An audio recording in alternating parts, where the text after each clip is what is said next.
আপনারা আজকে যারা ক্ষমতা পেয়ে ভাবছেন আপনাদের ক্ষমতা চিরস্থায়ী, তাদেরকে বলতে চাই ফেরাউন নমরুদ কেউ নেই জিন্দা। সবার আগে যদি মানুষ সত্য হয়, মানুষের মাঝে তবে যুদ্ধ কাম্য নয়। আপনারা কিসের ক্ষমতা দেখেন?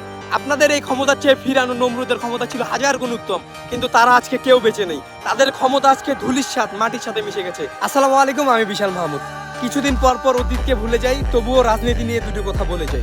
সাদ্দামের ঘটনার পরও এখনো যারা রাজনীতি নিয়ে ইন্টারেস্টেড, তাদের প্রতি আমার শুভকামনা। যে দেশে ইনসাফ কায়েমের জন্য, ন্যায় প্রতিষ্ঠা করার জন্য রাজপথে নামার পরও প্রকাশ্যে হত্যা হতে হয় এবং তার বিচার পেতে 40 দিন পেরিয়ে যায়, সে দেশে আপনারা কিসের রাজনীতি ভাই? আপনারা একবার ডিপলি ভাবেন।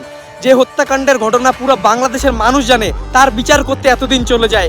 আর যে হত্যাকাণ্ড, যেই অপরাধগুলো, যেই মানে গলিতে গলিতে, বাংলাদেশের যেই গলিতে ওই গলির মানুষ ছাড়া অন্য কেউ জানে না, সেই হত্যাকাণ্ডের বিচার আজকে কোথায়?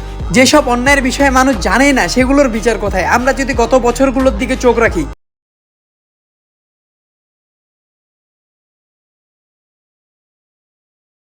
পর্যন্ত আমরা কারো বিচার পাইনি। বাংলাদেশে সুষ্ঠু রাজনীতি করা অসম্ভব। তাই আপনারা যত পারবেন তারা আপনারা দূরে থাকুন রাজনীতি থেকে।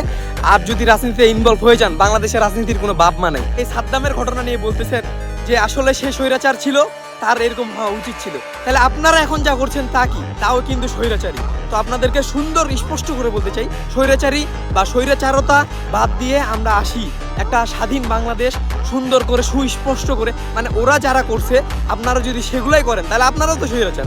একটা কমন জিনিস আপনাদের মাথায় ঢুকে না কেন? সর্বোপরি কথা হচ্ছে যে রাজনীতি থেকে দূরে থাকবেন ভাই। একদম বাজে রাজনীতি আমাদের বাংলাদেশের। কেউ কাউকে রাজনীতির জন্য কেউ কাউকে চিনে না। তো সর্বোপরি কথা হচ্ছে যে সবাই ভালো থাকবেন, সুস্থ থাকবেন আর রাজনীতি থেকে দূরে থাকবেন।